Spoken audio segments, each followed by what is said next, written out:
I just got back from Mexico chasing Puerto Escondido, and I had such high hopes for this trip. I was traveling across there with Alan van Geysen. We were filming for his new edit, his new short film, and I went to Porto twice. The last time I was there, I caught this incredible big wave on the morning of the Puerto Escondido Big Wave Challenge, and it ended up being like one of the rides of the day. And so I had such a successful trip, and then going there this time I had such high hopes, and there was 5 days of 15 to 20 foot waves, you know. And then I paddle out there with all this confidence and excitement, and on the third wave of the trip, pulled into this big barrel. It closed out. I jumped off the front like I do every time, and the board just speared me in the head so hard.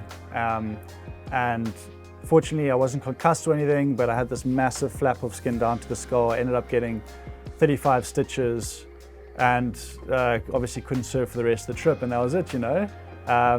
But each trip I go on, I ask God to use me, you know. I asked God that it won't be just a surf trip for me to go and have fun, get big waves, that God would use me in this, you know. And I was really praying for that. And as this happened, it was an incredible journey. It was about an hour until we got to the hospital, because we had to paddle like half a kilometer with my head bleeding so much. But as it happened, I just cried out to the Lord. I was like, Lord, help me, Lord, help me. And I felt this amazing sense that I could just surrender control to Him, you know. And even though it was really, really bad, I knew that He was holding me in the palm of His hand the whole way to the hospital, guiding the surgeon. Had hardly any pain. And then I could have been really sour after that the whole trip was ruined and I couldn't surf and I'm gonna have a massive scar. But I just felt this gratitude that the Lord was holding me through it all, and it could have been so much worse, you know. It could have stabbed me in the eye. It's like a centimeter away from my eyeball, and I would never been able to see again, or hit me in the temple and I would have been knocked out. And I think that's also very important to go through these lows, because yeah, like you can really get brought down to ground level, humble yourself, and I felt this amazing gratitude through it all, that God is really holding me and walking through it with me.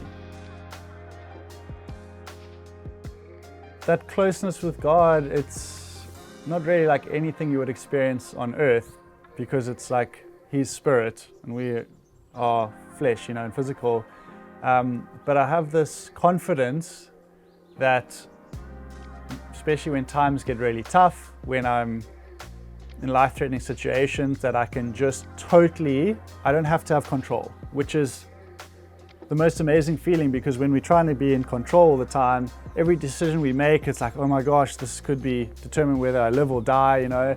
But when I'm out there surfing and I just feel God's presence, I like feel this deep sense of peace that I can surrender, and I know that the ultimate outcome of the situation is on His shoulders, you know. And I know deeply in my heart that He loves me so much, that He created me, and that He knows what's best for me. And that's also gives me so much confidence, because even when things go wrong, I know that He's got a plan for good in this. And it changes everything, you know, like when we know that this is what we're born to do, you know. And it's just, I can say that with confidence, that's one of the most fulfilling things in life, when we're doing what we're called to do.